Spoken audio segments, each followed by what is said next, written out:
আমাদের এই জবা গাছটা ঠিক মতন গ্রোথ হচ্ছে না অনেকদিন থেকে।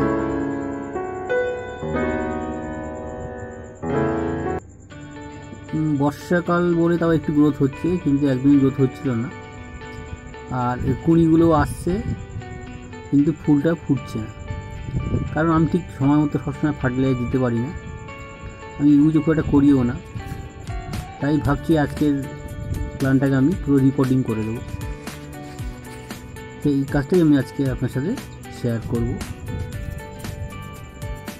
এখন প্রথমে এই রিপোর্টিং করতে হলে যেটা করতে হয়, গাছের কিছু পাতাগুলো ডিপ্লেশন করে নিতে হবে। এগুলো ডিপ্লেশন করে নিলে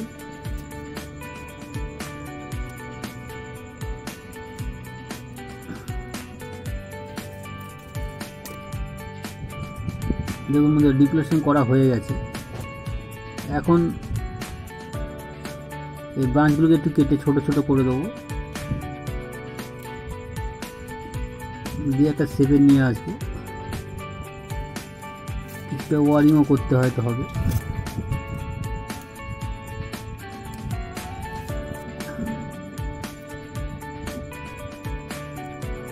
জবা গাছ, এই জাতীয় জবা গাছগুলো মোটামুটি ভালো বনসাই হয়। বনসাই গাছে ফুল ফল পেতে গেলে কিন্তু একটু লক্ষ্য রাখতে হবে, মানে ফার্টিলাইজারের ব্যাপারটা একটু সবসময় মাথায় রাখতে হবে।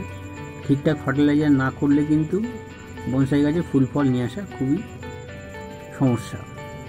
যারা নিয়মিত না দেখভাল করতে পারলে, নিয়মিত ফার্টিলাইজার প্রয়োগ না করতে পারলে কিন্তু ফুল ফল হয় না।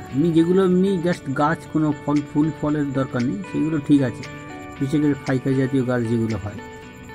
কিন্তু ফুল ফল যদি বনসাই গাছে পেতে, তাহলে কিন্তু ফার্টিলাইজার করে, যেটা আমি ঠিক মতন করতে পারি না, সময়ও দিতে পারি না, যার জন্য ফুল ফলগুলো অতটা হওয়ার চান্স খুব কম। এটা ফুল হয় কিন্তু এই যে ফার্টিলাইজারের অভাব আছে, আর তারপরে মনে হচ্ছে রুট বলটাও মনে হয় অনেক বড়ো হয়ে গেছে, বেড়ে গেছে, গ্রোথও খুব একটা হচ্ছে না। তাই এটাকে আজকে রিপোর্টিং করতেই হবে। আর এখন বর্ষা আছে, সুবিধাও আছে।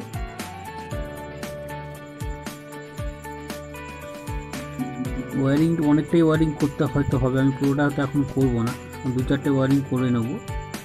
বাদ বাকিগুলো গাছটা যখন সেটেল হয়ে যাবে পরে ওয়ারিং করব। এখন 2-1টা ওয়ারিং আমি করে নিচ্ছি।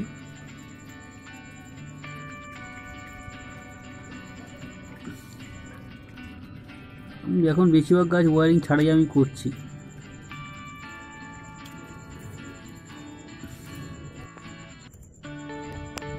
দেখুন বন্ধুরা, এবার আমি গাছটাকে তুলে নিয়েছি, পুরো রুট বলটা পুরো রুটগুলো পুরো বাইরে বেরিয়ে এসছে, মানে পুরো একদম পটের গায়েতে চলে এসছে, মানে এর আর গ্রোথ করার কোনো জায়গা নেই, যার জন্য গাছটা